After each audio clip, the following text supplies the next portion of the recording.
Sometimes what evolution creates is so fundamentally wrong, our minds can barely accept what we're seeing. Today, we're looking at creatures whose anatomy and survival strategies challenged scientists' understanding of what's possible in nature.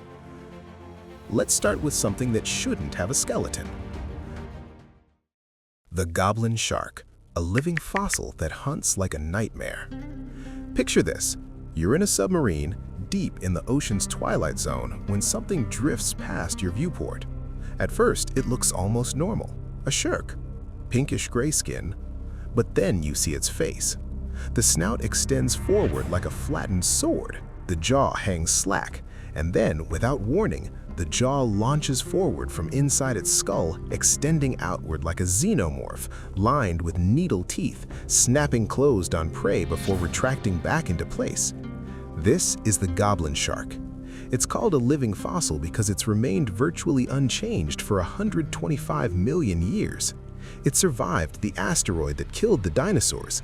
It survived ice ages, mass extinctions, and the rise of mammals. And it did so by looking like something that escaped from a deleted scene in a Guillermo del Toro film. Its skin is translucent enough that you can see the blood vessels beneath, giving it that unsettling pinkish hue.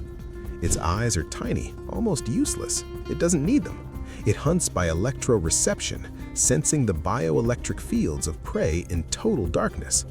And that jaw? Scientists call it slingshot feeding. The jaw shoots forward at such speed that prey has no time to react. It's over in a fraction of a second. Goblin sharks can grow up to 13 feet long, but we've only seen a handful of living specimens. Most of what we know comes from dead ones pulled up by deep-sea trawlers, already mangled and distorted by the pressure change. We don't know how they mate. We don't know how long they live. We don't even know how many exist. They drift through the abyss like ghosts from the Cretaceous, unchanged and unbothered by 125 million years of evolution happening around them. The blobfish, the face of alien adaptation.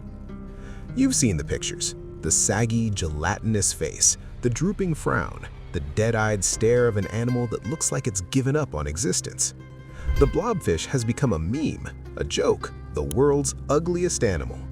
But here's the thing, that's not what it actually looks like. The blobfish doesn't live in our world. It lives 2,000 to 4,000 feet below the surface, where the pressure is 60 to 120 times greater than at sea level. Down there, it doesn't need bones. It doesn't need muscle density. It doesn't need structure. Its body is made almost entirely of a gelatinous mass slightly less dense than water, allowing it to float just above the ocean floor without expending energy. It doesn't swim.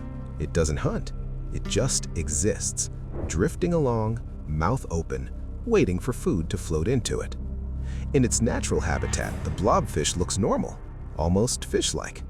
But when we drag it to the surface, the pressure drops so rapidly that its body collapses. Its flesh sags, its face distorts into that infamous melting grimace. What we see isn't the blobfish, it's the wreckage of the blobfish, pulled violently out of the only environment where its body makes sense. And yet, even knowing this, you can't unsee it. The image is burned into our collective consciousness. The blobfish is evolution's reminder that normal is relative. What works in one world becomes a nightmare in another. The axolotl, the salamander that refuses to grow up. Most animals go through stages: tadpole to frog, caterpillar to butterfly, larva to adult. The axolotl said no. This Mexican salamander remains in its larval form its entire life. It keeps its external gills, those feathery pink fronds that branch out from the sides of its head. It stays aquatic. It never develops lungs. It never crawls onto land. Scientists call this neoteny, the retention of juvenile features into adulthood. But here's where it gets stranger. The axolotl can transform. Under extreme stress or hormonal changes, it sometimes undergoes metamorphosis, losing its gills, developing lungs, and turning into a terrestrial salamander. But when it does this, it doesn't thrive. It struggles. The land-based form is weaker, shorter-lived, less successful. Evolution didn't make a mistake. The axolotl chose to stay a child because childhood works better. And then there's the regeneration. Cut off an axolotl's leg and it grows back. Not just the limb, but the bones, the muscles, the nerves, perfectly reconstructed within weeks. Cut off a chunk of its heart, it regenerates. Part of its brain, it regenerates. Even portions of its spinal cord can be rebuilt from scratch. Scientists have been studying axolotls for over a century, trying to unlock the secret of this regeneration, hoping to apply it to human medicine. So far, we've failed. The axolotl's body does something ours cannot, operating on biological rules we still don't fully understand. In the wild, they're nearly extinct. Pollution and habitat destruction have reduced their population to a few fragmented lakes near Mexico City.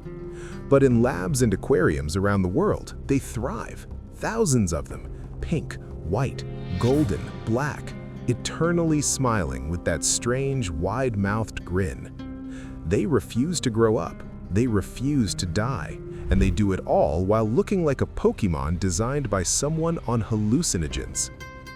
The Suriname toad, motherhood as body horror. Some animals give birth, others lay eggs. The Suriname toad does both, and neither in a way that feels like it was designed to disturb. When it's time to reproduce, the female's back becomes soft and spongy. The male presses fertilized eggs into her skin.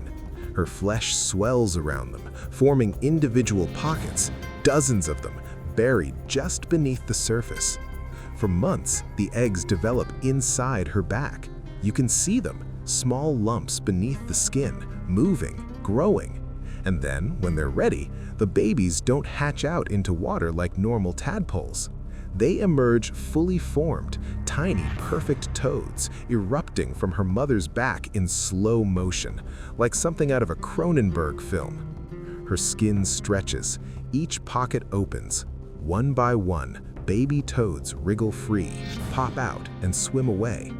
Afterward, her back molts, the pockets close, the skin smooths over, and the cycle begins again. There's no evolutionary reason this needs to look so disturbing, but it does. It violates something primal in us, some instinct that says skin shouldn't do that, bodies shouldn't work that way. And yet, for the Suriname toad, this is normal. This is survival. This is motherhood. Why do these exist? You might be asking, what is the point? Why does nature create things that seem so unnecessarily bizarre? The answer is simpler than you think, because it works. The goblin shark's nightmare jaw catches prey in the dark. The blobfish's gelatinous body saves energy at crushing depths. The axolotl's eternal youth gives it an edge in its environment. The Suriname toad's skin pockets protect her young in murky water. Evolution doesn't optimize for beauty. It doesn't care about elegance or logic or our sense of what's right. It only cares about one thing. Does it survive long enough to reproduce? If the answer is yes, then no matter how strange, how grotesque, how impossible it seems, evolution keeps it. These creatures are reminders that life is not designed, it is sculpted by failure, mutation, and blind luck across millions of years. And sometimes what survives is something that shouldn't exist at all, but does, and will continue to, long after we're gone. So here's the truth that keeps me up at night. Somewhere in the ocean right now, a fish is eating its dinner with a parasite that destroyed its tongue and became it. The fish doesn't know, or maybe it does, and it just keeps living with it. Either possibility is horrifying. We like to think we understand our bodies, our boundaries, where we end and the world begins. But the tongue-eating louse proves that even those lines can blur, that something can take part of you, replace it, and you'll just keep swimming. Nature isn't cruel, it's just indifferent. And somehow, that's worse.